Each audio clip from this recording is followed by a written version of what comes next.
Hello, everyone. Can you hear me? Yes. Very good. Morning. Yes, we do. Very good. Let's Yes, wait. good morning. Yes, good morning. Let's wait 1 more minute for courtesy, and we will get started, okay? Good morning, Eladio. Yes, good morning, Chimay. Um, just an update. We had contacted one of our prospects, so they would be joining us soon. Okay, very good. Very good. Yeah.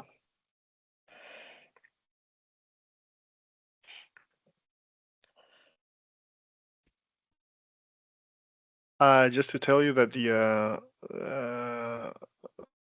webinar is being recorded, um, so we will not send it around. But it seems that Teams does this automatically.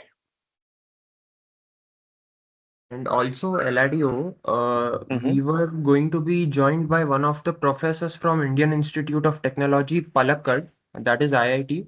But Okay. due to some reasons, he has been busy with a meeting with the He- uh, Ministry of Highways, so he won't be able to attend. So he was requesting if we could send him the recorded video. I'm not sure because we have all the names of the people, so I don't think that due to data protection we can do that. But we Oh, can talk okay. afterwards to him and give the same talk to him, and no problem. Sure, Okay, sure, so let's sure. get No. yeah. Let's get started. So the goal of this webinar is to show you what we're doing on infrastructure health monitoring with our technology, our instruments, our multi-beam laser Doppler vibrometers. And yeah, well, the outlook of the talk will be first we will try to state the problem, what things look like. It will be very general. We're not civil engineers. We're not involved into conservation, but we are optical engineers, and so we say if I say anything which is not correct, please forgive me and let me know. So yeah, the status of I will also talk about mostly about Europe because that's what we know best. Yeah, the status of the infrastructures in Europe has been it's worrying. It's a bit worrying because well, many infrastructures were built after the World War II, and they are now arriving to a status of not end of life, but well, they still need they start needing some conservation. Also, there's reasons of excess of traffic on roads and bridges because the initial assumptions were short. Um, in some cases, maintenance has lagged behind the needs, and also, well, extreme events due to climate change are contributing to deterioration of these infrastructures. So, the most dramatic cases have been the collapses of several bridges in Europe, like the very dramatic one of Genoa, also the ones in Dresden, which the bridge that collapsed without any load during the night in Alviano in Italy, and also in Dublin. These are extreme cases, but of course there's a huge panoply of problems, of pathologies, and yeah. So the main pathologies are the carbonation of steel, carbonation of the concrete, and corrosion of the steel, which can get to the rupture of the tendons. Fatigue from repeated heavy cycles, chloride exposure that increases corrosion of the steel, flooding and scarring of the foundations of the pillars in the bridges, which can provoke collapse also, and extreme temperatures. Okay, so we see that there's a huge panoply of pathologies that require different experimental and diagnosis techniques that to allow assessing them. Okay, so the most the principal diagnosis technique is visual inspection, which has been has need of elevation means and people looking at all places, which is very slow. In the past 10 years, thanks to the drones, this has become much more easy to do.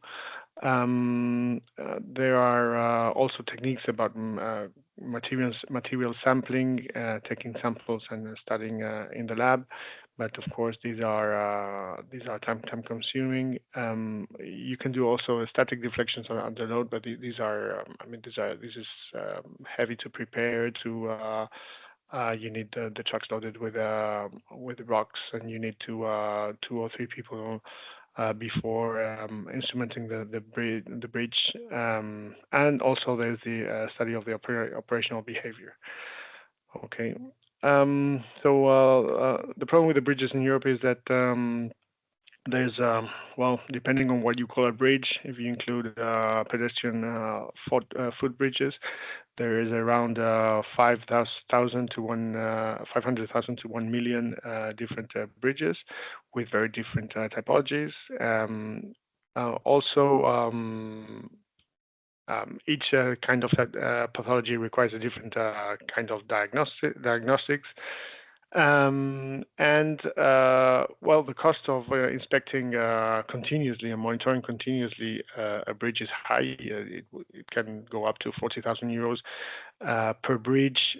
So that's an amount of money that you have completely immobilized, and also requires the instrumentation effort. So installing the instruments and powering the instruments, and having some kind of communication network that allows you retrieving the data in real time or periodically. So there are some emerging technologies such as digital twins for bridges that allow you having a good model of how the infrastructure is evolving. Of course, AI is allowing a lot of data generation and analysis. Topographic measurements, of course, do help a lot, but they are limited to millimeter resolution. We have satellite remote sensing also, which is nearly free in cost, but requires heavy data processing. It's static. It's just from when the satellite passes through the infrastructure, and is limited to some millimeters of resolution in deflection. There are other exotic techniques such as the use of bypasses, traffic registrations through smartphones in vehicles. But of course, this is very widespread. But the traceability of and the quality of this data is far from being optimal. And latest laser Doppler vibrometer has been used as a technique to assess the static and dynamic behavior of infrastructures, bridges and towers in general. And I will talk more about it. So the idea behind our approach to infrastructure is that if a given technology could allow for easier and cheaper measurements, that would allow more frequent monitoring and a better understanding of what's going on in the infrastructures. So I guess all of you are more or less acquainted with laser Doppler vibrometry. I will explain it in any case, some words. So Doppler effect is what you hear when, for example, an ambulance passes by. You don't hear the same sound, the same note when it's coming and when it's going. Okay, so that's because the frequency of the wave is added to the frequency of the platform of the car that is generating that sound. And the same thing happens when you use light. So if you shoot a laser towards a surface which is vibrating, the reflected light will be shifted in frequency depending on whether the surface depending on the velocity of the surface at the moment when the light was reflected. So by measuring this very slight change in frequency of the reflected light, we can measure the spectrum of velocity of vibration as if the laser were a contactless accelerometer. So this technology becomes interesting when, for some reason, you can't or you are not allowed to put contact sensors.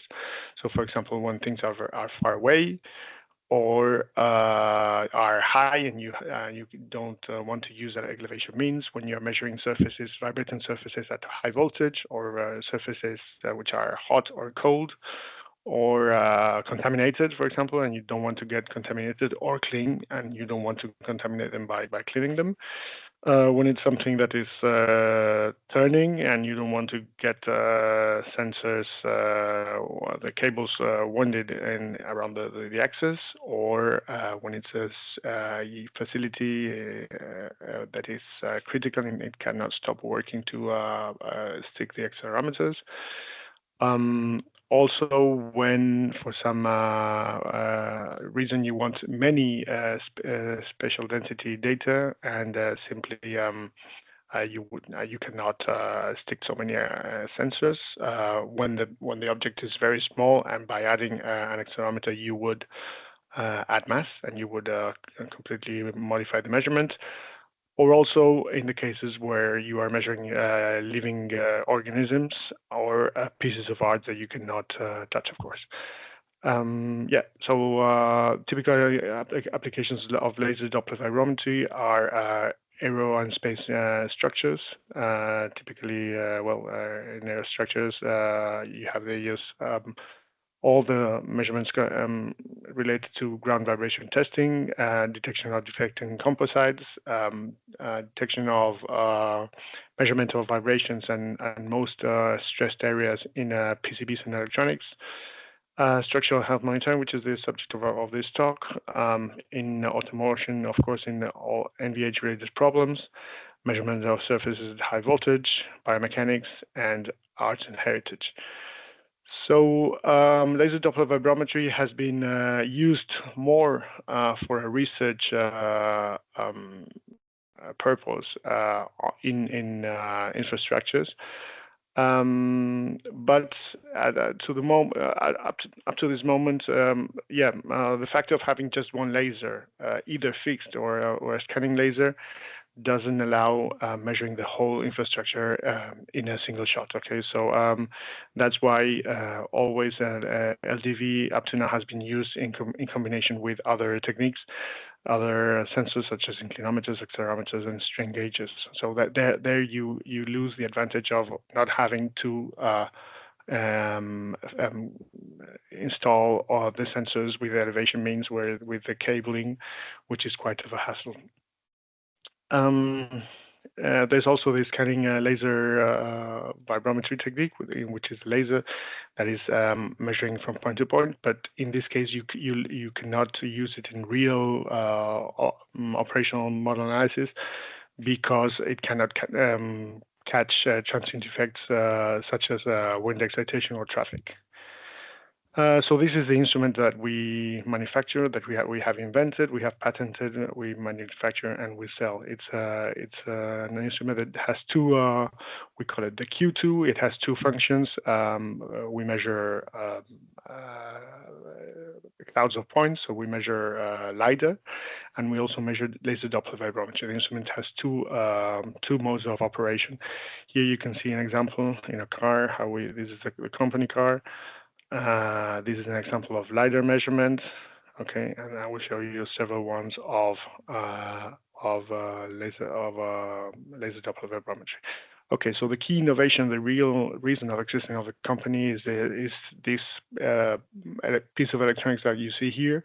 It's in a photonic integrated circuit, and in fact, it's the core of where the laser Doppler vibrometry happens. Okay, so in laser Doppler vibrometry, as I showed you before, you have a laser that is split in two. One is the reference laser and stays in the instrument, and you know very well its frequency, and the other one is the sampling laser that goes to the sample and gets reflected, and then when coming back, it's compared with the reference, and that's how you measure the change in frequency. So instead of having like a small optical bench where you have a laser, you have a beam splitter, you have some lenses, you have a Bragg cell, and a sensor, what we have done is that we've put all that into one photonic chip, and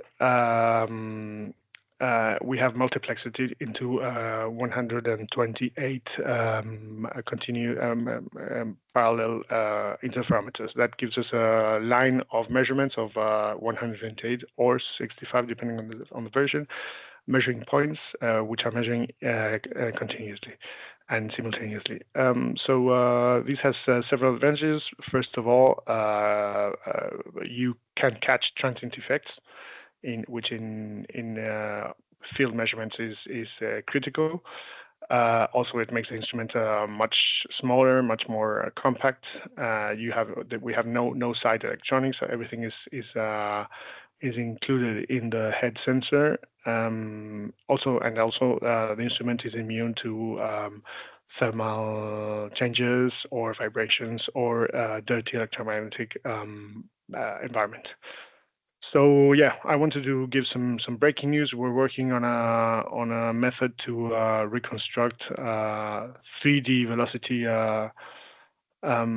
measurements from one single sensor head. This is something that we will be releasing shortly, but this is like an appetizer of what we will be doing. This was this is I think this can be very useful for everyone working on laser Doppler vibrometry. So now we will go to several practical cases.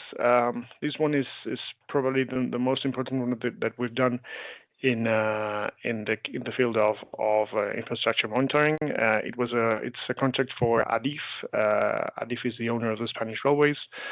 This was a consortium with two other companies, Ines Ingenieros and T-Wave, and the Universidad Politécnica de Madrid.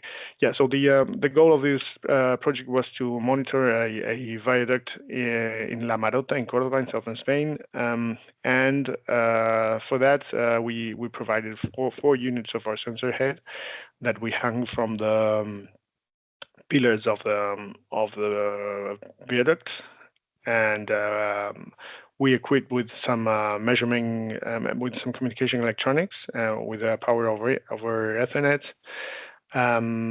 Also, we put some switching on and off electronics. So the instrument was switched on when the train was 1 kilometer from the bridge, and was switched off when the train had already passed the bridge, so we save battery.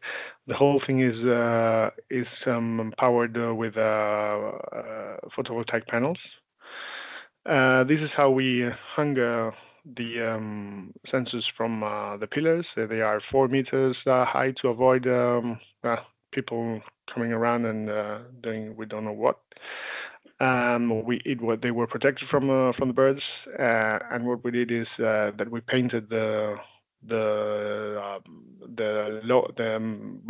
lower side of the deck with road paint to increase reflectivity.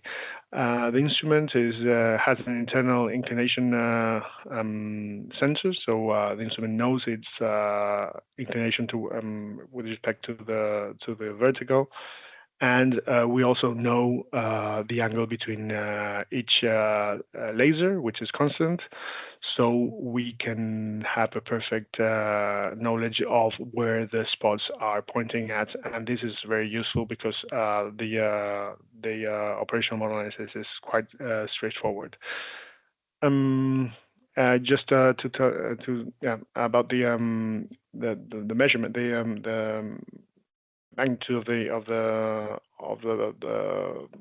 the deck. The distance between two pillars is around 40 meters, and the main issue is not the distance, but the angle at the last spots, which is quite close, and that's the reason why we painted the lower side of the deck with this paint. The results are quite are very good in quality. They are very repeatable. We see that the same train in different days give the same spectrum.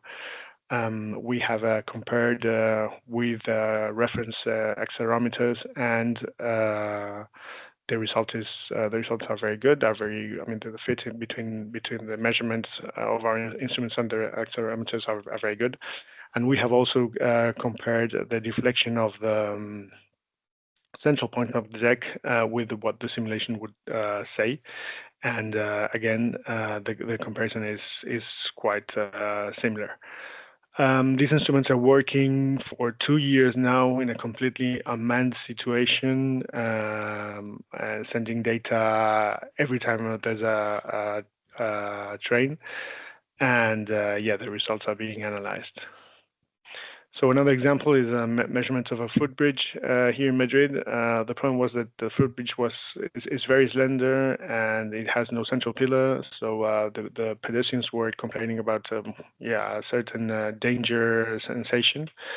So the conservation company asked us to go there and measure the eigenmodes, the eigenfrequencies of this footbridge. Here, our main advantage is that we go there, we unpack, we measure, and we pack, and everything is done in half an hour. Again, well, here the only aim was to measure the eigenfrequencies, but if you want to make something more elaborate, such as the OMA, it's very straightforward. This is an example of a real pass of a truck in a bridge. You can see here how the bridge deflects. The total deflection is less than 0.5 millimeters, and this is something we can do because we have the simultaneous 128 measuring points. Okay. You can also measure, of course, buildings and towers. I will show a couple of examples of this. This is the building where our company was. We went to a place which was very rigid because it's just around the corner, and we measure the vibrations in this line that you see here. In the beginning we were very happy because we saw these huge peaks, but then we saw that they were not they were environmental peaks, and the real vibration of the building is more at 3 hertz. Fortunately, the instrument has an internal accelerometer that allows us getting rid of the environmental vibrations. In this case, we're measuring a geothermal HVAC chimney. So here we see, for example, 3 peaks in this tower, and we were wondering whether all those 2 peaks around 10 hertz were belonging to the tower or were environmental. So we went to the internal accelerometer, and we saw that in fact, yeah, those 2 peaks are belonging to the environment. In fact, it's the pump of the geothermal system, probably, which is generating this noise. In the same way, we have gone to wind turbine fields, and we have performed the measurement of the vibrations of the tower. In these towers, they are submitted to a very strong torque, so the foundations can suffer from cracks. And a very simple way of assessing the status of the foundations would be, instead of digging them out or doing visual inspections, which is not going to be concluding, we think that by measuring the main frequency of vibration at 2 different angles can give a very fast idea of the status of the foundation. So we would expect that if the foundations get cracked, this peak would start shifting towards lower frequency, or even start becoming wider because of the higher dampening of the vibration. Another example that we did is the study of the health status of the walls of the quays in Amsterdam. This is a project that we are working on with the University of Delft, with the engineering company Deltares, and with the City Council of Amsterdam. So here the dams, they are not really like a river. It's more like an open duct. Okay, and the walls of the ducts are held by wooden pillars. Okay, which are there for centuries. And there's a continuous activity of inspection of these quays, which is very time consuming and expensive, of course. So our idea here is to increase the productivity of this inspection by making excitation measurements. So we exact the wall of the canal with a hammer, and then we measure the peaks. Okay. You see here, so on the left we have the unexcited spectrum, and on the right we have the excited spectrum. We see here some peaks, which of course are very dampened because of the water. So there's wide and small peaks.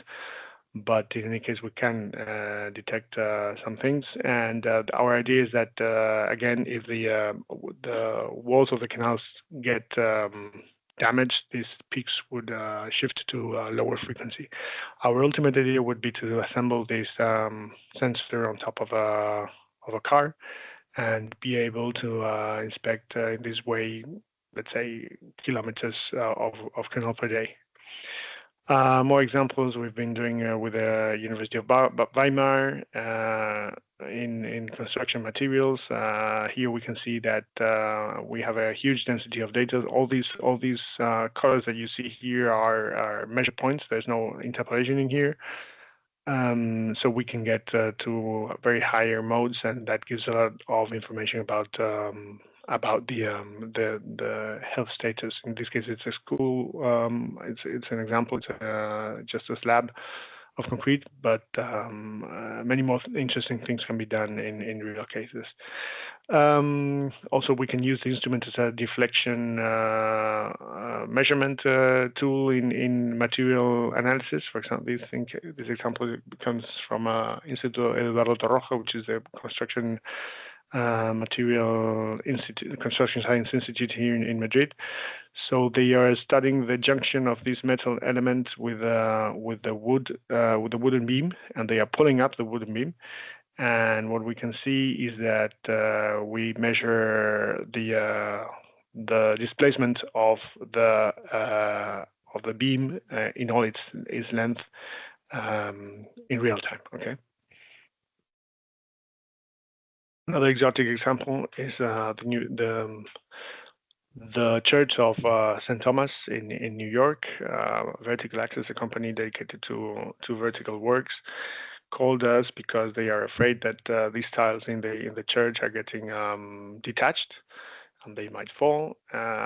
So we went to a place in the church where there is direct access to the tiles, and we tested it by acoustic excitation and by impact excitation. We do see things, different things, that some tiles respond to. The spectrum of vibration of some tiles is completely different to others, and this is kind of a research project for us. So we're working on it. So as conclusions, I would say that Europe has a problem on the conservation of its infrastructure. And this problem is generated by time, by use, but also by because of the fact that inspection and conservation are expensive. We think that if there would be more techniques allowing for a fast and cheap diagnosis, that would increase the knowledge that we have about our infrastructures. So our way of doing this is by applying our multibeam laser Doppler vibrometer, which is easy. It's just as a video shooting, and we think that we might help to assess this problem. So if you have any questions, I would be happy to answer them. Thank you very much.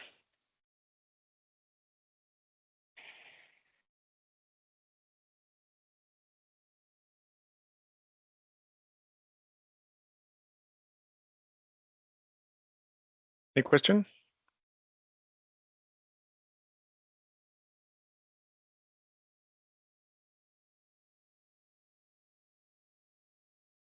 Yes, just a quick one. Sorry. When you were, I'm Carlos from the GRC, the European Commission. Yes. You were mentioning when you were talking about the Amsterdam use case that you were planning Yes. on mounting the sensor on a car. I'm Yeah. really curious about this idea because I see the hell of a tripod there. I'm guessing the degree of accuracy you have in your sensor requires a very static setup. You're not planning to do measurements while in motion, right? You are planning to have it on a car just to stop and go, let's say. No, in fact, the good thing about our system is that we can measure typically from here. So we have 35 meters to the other side of the canal. So that means that we can measure, 35 meters or something like that, a length of some tens of meters in a row. So that would be like stop, measure, and go. Stop, measure, and go. Approach. Yeah, if you measure while the platform is moving, you get mixed effects. You get the effect of the speed of the car, and you get the effect of whatever real vibration you're measuring. Yes, then maybe as a follow-up, and then I leave the floor to the others for the questions. Yeah. You compensate with an accelerometer, but it's orders of magnitude difference, right? What the accuracy you may get with an accelerometer and what you may get with the laser. You were showing some examples. Yes. This is the example. So here below we get the internal accelerometer, and this is the real measurement. Why do you say it's orders of magnitude? Well, my experience with accelerometers has always been terrible. I always working with LiDAR and accelerometers, and I can see quite a big difference in how accurate I can get with laser with LiDAR measurements. Yeah, for very low frequencies you can have that problem. In this case, we chose an accelerometer, a MEMS accelerometer that is reliable at low frequencies. So okay. Any other question? Thank you.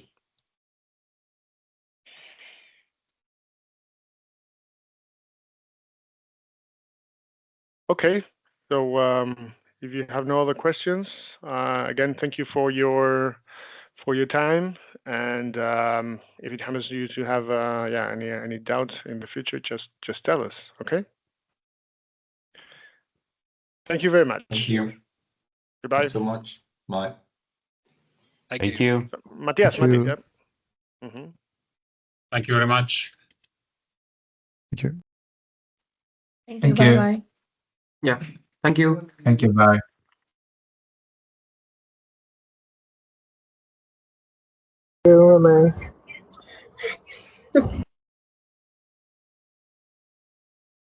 ¿Qué tal, Oscar?